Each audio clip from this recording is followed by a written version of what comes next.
Have you ever faced a moment where speaking up could cost you everything, but staying silent could destroy what you care about most? What if I told you that a young woman 2,500 years ago mastered the art of strategic bravery in the most dangerous power dynamic imaginable, and her approach can transform how you handle your toughest conversations today?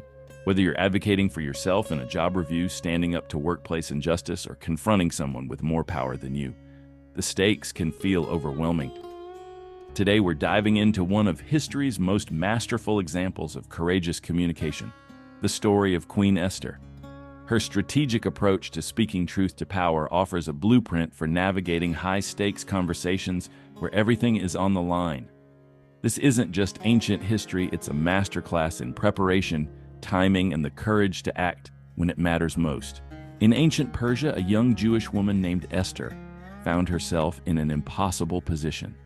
Through a series of events, she became queen to King Xerxes, one of the most powerful rulers in history. But here's the twist. She was living a double life. Her Jewish identity was hidden, known only to her cousin Mordecai, who had raised her. Esther had achieved the ultimate power position, yet she couldn't be her authentic self. Sound familiar? How many of us hide parts of ourselves to fit in, to succeed, or to avoid conflict? But Esther's story shows us that sometimes the moments that scare us most are exactly when we need to find our voice. Enter Haman, the king's right-hand man with a massive ego. When Esther's cousin Mordecai refused to bow to him, Haman didn't just want revenge on one person. He wanted to eliminate all Jewish people throughout the empire. He manipulated the king into signing a decree that would result in genocide. Suddenly, Esther faced the ultimate high-stakes conversation. She could continue living safely in her palace, keeping her identity secret, or she could risk everything to save her people. The catch? According to Persian law, anyone who approached the king without being summoned could be executed on the spot, even the queen. Here's where Esther demonstrates masterful strategic thinking.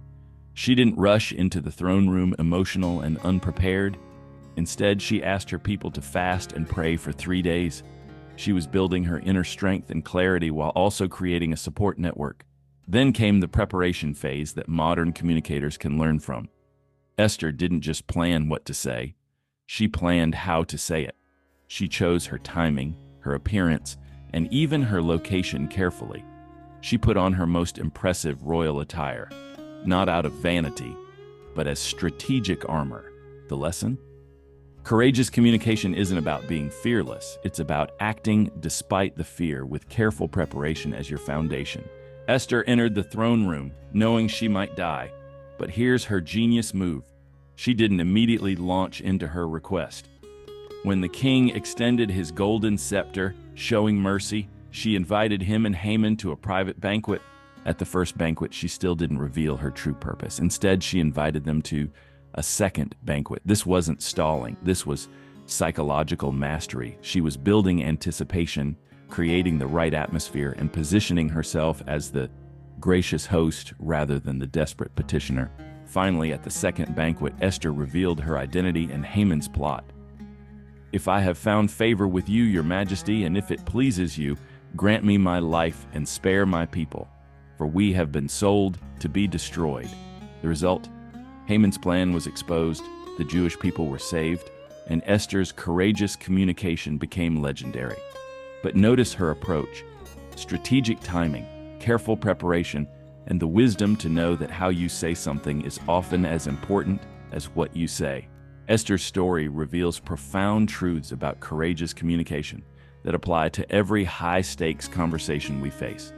Whether you're confronting workplace discrimination, advocating for a cause you believe in, or having a difficult conversation with someone who holds power over you, her approach offers a roadmap. The first key insight is that strategic bravery isn't about eliminating fear. It's about acting despite fear with wisdom and preparation. Esther was terrified, but she channeled that energy into careful planning rather than paralysis. When facing a high-stakes conversation, give yourself Esther's 3-day preparation period. Day 1, process your emotions and clarify your true objectives. What exactly do you want to achieve? Day 2, research, and strategize. Who are your allies? What's the best timing and setting? Day 3, rehearse and visualize success. Practice your key points until they feel natural, not scripted.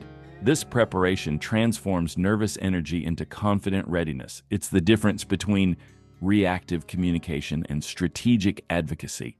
Esther didn't attack or accuse, she created connection first. Before making your big ask or addressing the conflict, find ways to establish rapport and common ground. This might mean scheduling an informal coffee before the formal meeting, or starting your conversation by acknowledging something you appreciate about the other person. When we lead with connection rather than confrontation, we activate the other person's collaborative mindset instead of their defensive reflexes. This doesn't mean being fake or manipulative. It means being strategically human.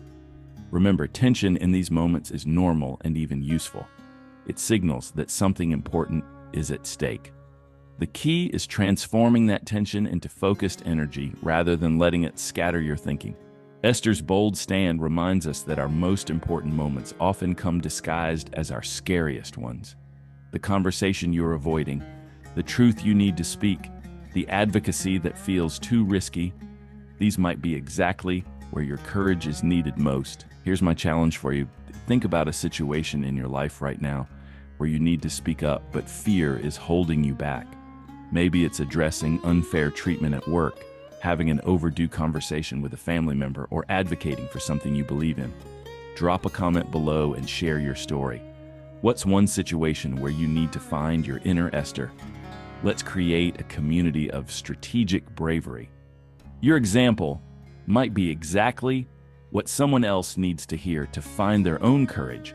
And if this video helped you see difficult conversations in a new light, hit that like button and subscribe for more ancient wisdom that transforms modern challenges.